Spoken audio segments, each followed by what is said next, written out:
Bonjour à tous, j'espère que vous allez bien. Alors aujourd'hui on se retrouve pour une vidéo, je ne sais même pas comment je vais appeler cette vidéo, première impression, get ready, je ne sais pas trop. En fait j'avais envie de vous filmer à la base une vidéo première impression sur un nouveau fond de teint que je viens de recevoir. Mais le souci c'est que comme vous pouvez le voir, la teinte est quand même un petit peu foncée et voilà, j'avais pas forcément envie de passer la journée dehors avec un fond de teint trop foncé, mais je voulais quand même vous en parler parce que j'avais très envie de le tester et je trouvais le concept plutôt bien de ce fond de teint. Donc du coup, vu qu'on est mercredi après-midi, que je ne sors pas, qu'il fait un temps dégueulasse, je me suis dit c'est la journée parfaite pour vous faire ce genre de vidéo. Donc là il est déjà peut-être 2h30, 3h de l'après-midi, donc je vais me dépêcher avant qu'il fasse complètement nuit. Donc voilà, je vous reparlerai en fin de journée pour vous montrer un petit peu le rendu du fond de teint. Donc il s'agit du fond de teint de chez Clinique, c'est le Beyond Perfecting et c'est le fond de teint et correcteur 2 en 1. Donc en fait le principe de ce fond de teint que j'ai trouvé vachement intéressant, c'est d'avoir à la fois votre fond de teint mais un correcteur anti-cerne. Donc je me suis dit pour les personnes qui n'aiment pas forcément travailler trop leur teint, celles qui n'ont pas forcément le temps voilà, de mettre le fond de teint, le correcteur, l'anti-cerne, les zones de lumière, les zones d'ombre, etc. Je me suis dit pourquoi pas.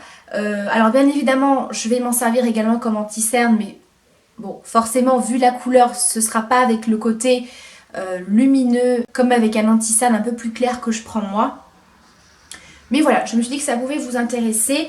Donc moi j'ai la teinte numéro 6, la teinte ivoire. Donc voilà, pour celles qui sont très très blanches, un petit peu comme moi, ça va être un petit peu trop foncé. Au niveau de l'application, c'est un embout gloss.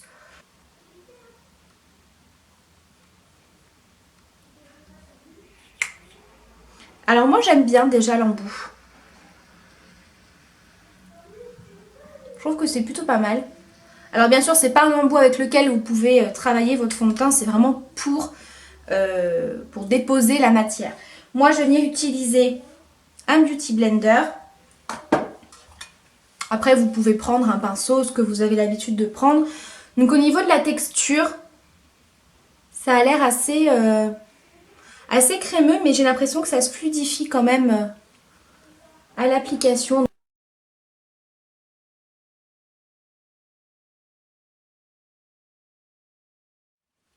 Alors au niveau de l'application, ça s'étale plutôt bien.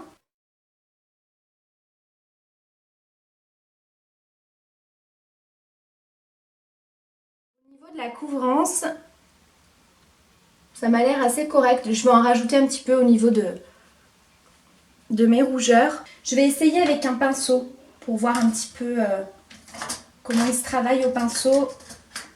Je vais utiliser mon pinceau de chez Sigma. Ici, c'est le 3D HD Kabuki. Je vais en remettre un petit peu au niveau des rougeurs. Alors, il a une texture quand même assez épaisse finalement. Parce que même on le sent avec le pinceau qu'il y a quand même pas mal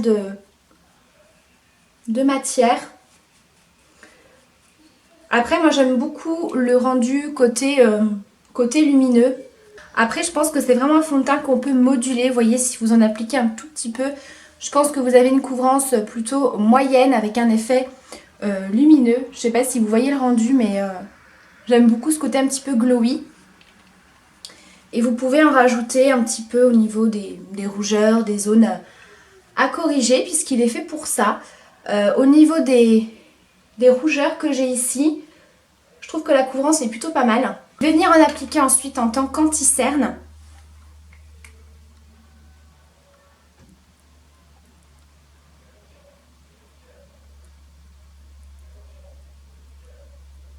Je trouve que pour une teinte ivoire, il est assez rosé. Je pensais qu'il allait être plus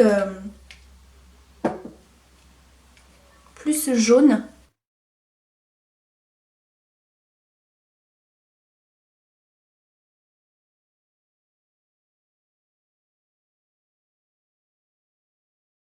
Voilà un petit peu le rendu du fond de teint.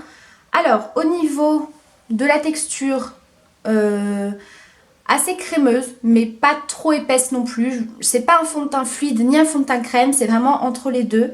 Au niveau du rendu, comme vous pouvez le voir, très glowy. Au niveau de la couvrance, je trouve que c'est très correct. Au niveau du rendu sur la peau, une fois qu'on l'a appliqué, on ne le sent plus du tout. Donc ça, c'est super agréable. Donc là, je le sens encore un petit peu parce qu'il faut le laisser sécher. Mais voilà, c'est un petit peu l'aspect d'une crème hydratante en fin de compte.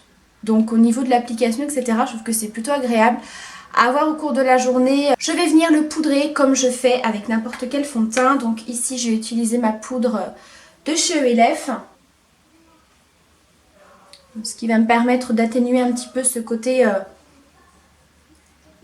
glowy. Donc bien évidemment, ça c'est pareil, hein, c'est à vous de voir. Vous pouvez très bien poudrer avec une poudre libre qui ne soit pas forcément matifiante, mais juste pour fixer votre fond de teint.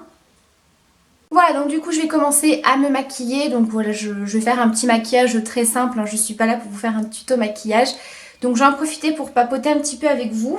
Donc pour celles qui me suivent sur Instagram et qui me suivent également sur Facebook, vous êtes au courant, j'ai lancé ma foire aux questions. Donc j'en profite également pour vous en parler maintenant. Pour celles qui me suivent uniquement sur YouTube, je lance ma foire aux questions. Donc si jamais vous avez des questions à me poser, n'hésitez pas à me les laisser en commentaire sous cette vidéo. Et je répondrai prochainement dans une prochaine vidéo. Donc il y a quelques questions déjà qu'on me pose assez régulièrement, auxquelles je répondrai aussi. Parce que je reçois pas mal de messages privés également. Mais voilà, si vous avez des questions, que ce soit beauté, personnelle, questions, bon pas trop personnelles non plus. De toute façon, je répondrai vraiment uniquement aux questions auxquelles j'ai envie de répondre. Mais voilà, ça fait très longtemps que vous n'en avez pas fait. Je crois que la dernière, elle remonte à un petit peu plus d'un an. Je crois que je venais à peine d'aménager ici quand j'ai fait la foire aux questions. Donc voilà pour ça. Ensuite, vous avez été nombreuses à me demander, parce que voilà, je vous ai également posé la question, par rapport à une vidéo spéciale Saint-Valentin. Alors c'est vrai qu'au départ, je n'étais pas spécialement emballée pour faire une vidéo spéciale Saint-Valentin. Donc à la base, je savais pas trop si j'allais vous en faire une parce que j'en fais, mais pas toutes les années. Généralement, je vous fais un petit make-up, etc. Donc là je vous ai posé la question et vous avez été nombreuses à me dire oui on veut une vidéo Saint-Valentin, et puis vous m'aviez également posé cette question si j'allais en faire une. Donc peut-être, c'est pas encore sûr, tout va dépendre d'un colis que j'attends en fait. J'avais l'idée de faire un petit get ready de Saint-Valentin avec une petite préparation, les soins, un petit bain, une petite tenue, petit make-up, etc. Un petit truc voilà, à faire, pas spécialement pour la Saint-Valentin, mais pourquoi pas aussi pour un rendez-vous amoureux, voilà, pour ce genre de choses. Et du coup, j'ai commandé 2 produits exprès pour cette vidéo sur la plateforme Octoly. Donc c'est des produits qui vont partir voilà, d'ici les prochains jours. Donc est-ce que je vais les recevoir avant mardi prochain? Je ne sais pas. L'idéal ce serait que je les reçoive ce week-end pour que j'ai le temps de filmer. Puisqu'en fait je voulais vraiment vous faire voilà, une petite vidéo assez sympa, quelque chose qui change un petit peu de ce que je peux vous proposer. Vous faire... voilà, je voulais vraiment partir sur autre chose qu'un simple petit maquillage. Voilà. Donc à voir. Donc voilà, j'espère que je vais recevoir ces produits pour faire ma vidéo, parce que sinon ce serait dommage. Alors je pourrais quand même faire la vidéo que j'ai en tête, mais c'est vrai que ces 2 produits, enfin surtout un produit, je trouve que ça allait vraiment bien avec le thème Saint-Valentin. C'est d'ailleurs pour ce thème-là qu'il a été mis sur la plateforme Octoly. Et puis voilà, c'est une vidéo qui est un petit peu longue à filmer, donc j'aurais vraiment voulu la filmer voilà, samedi, ça aurait été l'idéal pour que je puisse bosser le montage dimanche. Et voilà, qu'elle soit en ligne avant le 14. Après, n'hésitez pas à me dire en commentaire si pour cette vidéo de Saint-Valentin, au niveau du make-up en tout cas, si vous aimeriez quelque chose de plus classique ou quelque chose qui sorte un petit peu de l'ordinaire au niveau du maquillage, parce que je me suis dit, si je leur fais un maquillage de Saint-Valentin bon, classique, dans des tons un petit peu roses, ou quelque chose de plus glamour avec un liner noir et des lèvres rouges, je me suis dit c'est quelque chose qu'on a déjà vu entre guillemets. Donc est-ce que vous voulez pas quelque chose d'un petit peu plus différent pour une Saint-Valentin? N'hésitez pas à me dire ça en commentaire. Je vais ensuite passer au mascara et là c'est pareil, ça va être un petit peu un crash test puisque je l'ai reçu hier. C'est le dernier mascara de chez Sephora, c'est le Cinescope. Mascara volume effet panoramique. Voilà, donc je vais tester ça avec vous. C'est une brosse en picot comme ça, en silicone.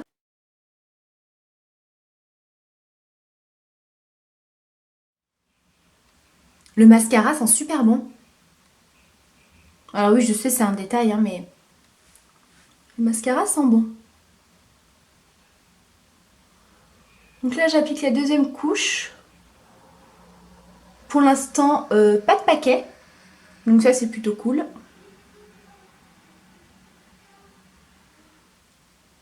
Je sais pas quel temps vous avez chez vous, mais alors ici, il fait super gris, il pleut, c'est limite, il fait nuit.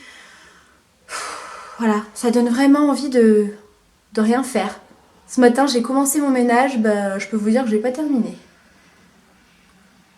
Mais en même temps, j'essaye de pas trop forcer puisque j'ai puisque j'ai une névralgie cervico-brachiale. Voilà, donc en fait, voilà, j'ai toutes les cervicales en haut qui me font énormément souffrir. Et en fait, j'ai tous les nerfs voilà, qui descendent au niveau du trapèze qui sont complètement emmêlés. Et comme vous le savez, pour celles qui me suivent depuis un petit moment, j'ai un problème au niveau de l'épaule gauche qui tombe un petit peu par rapport à un souci à la naissance. Donc ce qui fait que bah, cette épaule qui est un petit peu plus basse, et bien en fait ça vient tout tirer. Voilà, tous les nerfs, ça vient tout tirer, donc c'est juste une horreur.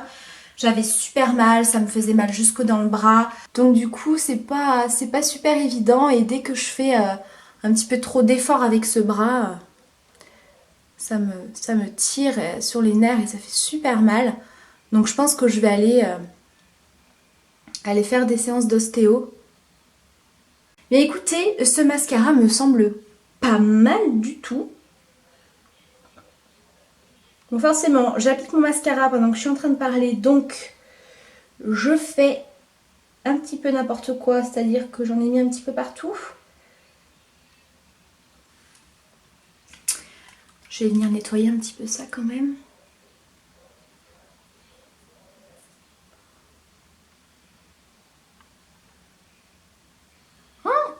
Je vais venir nettoyer ça. Non, je suis venue étaler mon mascara.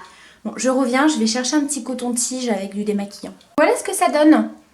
Franchement, il est pas mal, hein. Je sais pas ce que vous en pensez, mais moi j'aime beaucoup. Il allonge très bien les cils.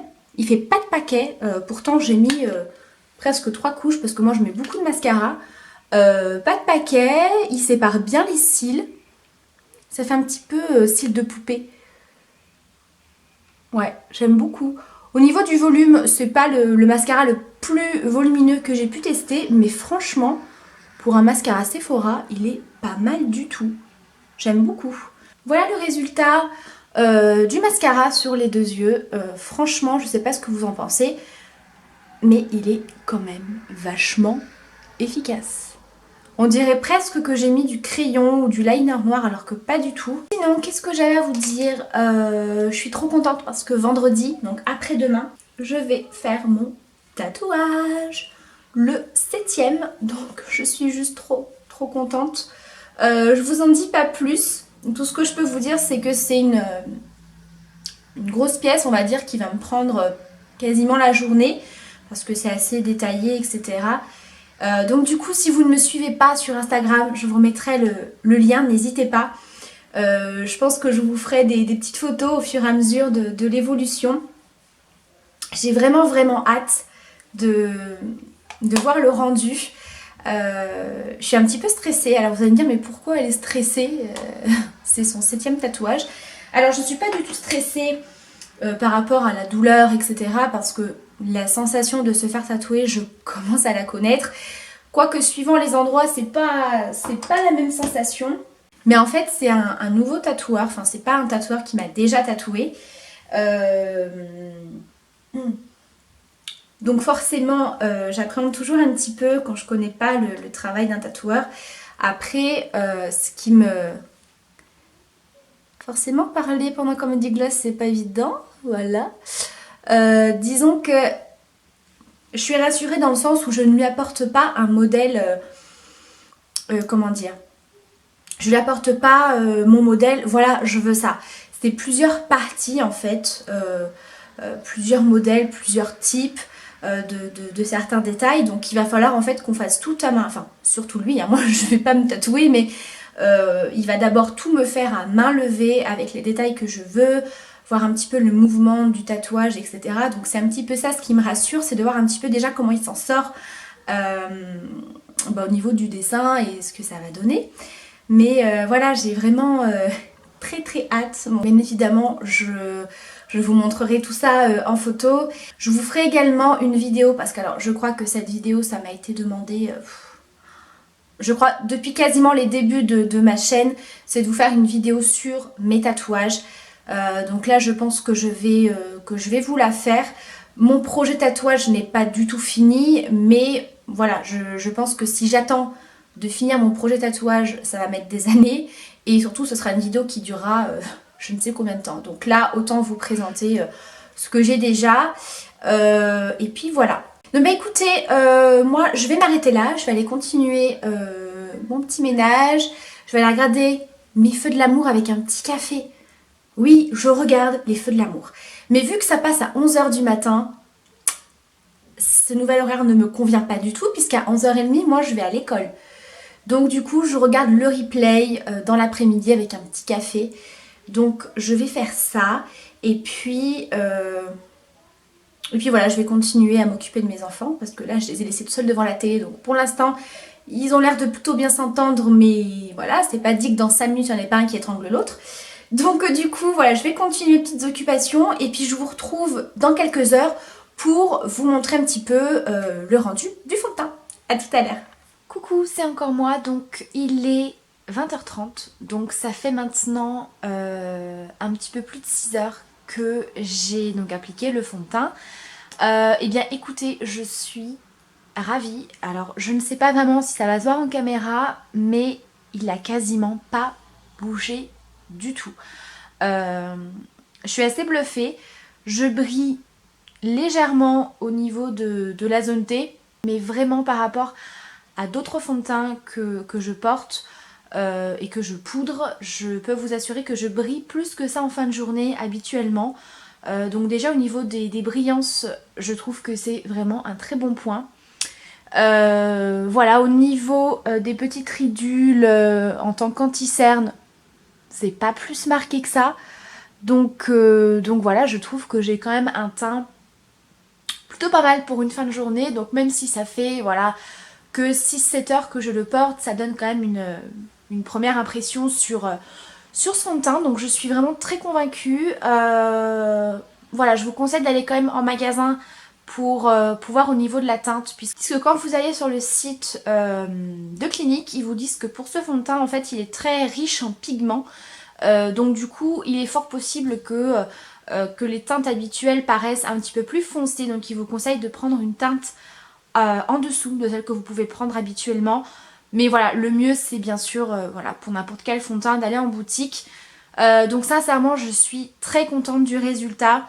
Je trouve qu'il a une bonne couvrance, qu'il a un petit côté lumineux sans faire trop. Si vous le poudrez, vous voyez, ça donne un résultat quand même vachement naturel et qui dure en fait dans la journée. Donc j'aime beaucoup la texture, le rendu, l'application. Voilà, je trouve qu'il a une très bonne tenue dans le temps. Donc vraiment, je vous le conseille. En plus, c'est un fond de teint qui est pour tout type de peau. Donc vraiment parfait. Donc voilà pour cette vidéo première impression et puis blabla surtout, mais voilà, à la base je voulais quand même vous parler surtout de ce fond de teint. Donc n'hésitez pas à me dire ce que vous avez pensé de ce fond de teint, si vous l'avez testé, si c'est un fond de teint qui vous tente. Je vous mettrai un code promo également sur le site de chez Clinique, je vous remets tout ça en barre d'infos. Voilà, quant à moi je vous dis à très bientôt pour une prochaine vidéo, prenez soin de vous et je vous embrasse très fort. Ciao!